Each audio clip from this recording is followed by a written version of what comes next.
Hi, this video is about using Microsoft Excel to organize XML test data. Let us see what are the challenges with a text file or an XML file. With a text file or an XML file, if you want to indicate that, okay, this is a success case or this is a failure, or we have to highlight that this test case is to test multiple line items. These all details have to be captured either in the file name, or we have to manually add a comment in the text itself.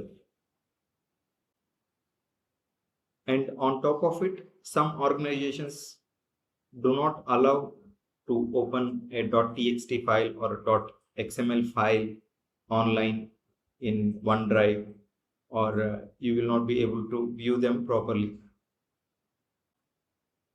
Let us see if we can use Microsoft Excel to address these issues.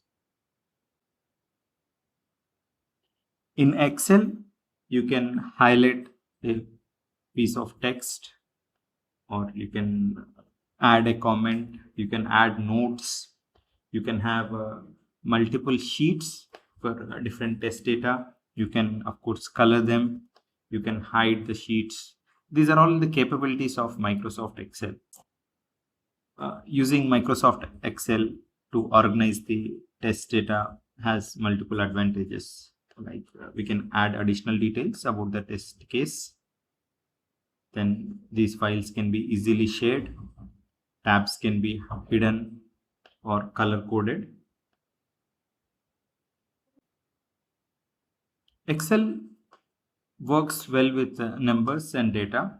It is not made to work with text files, but in my experience, for a customer who had lots of restrictions, we had to use Microsoft Excel to organize our test data.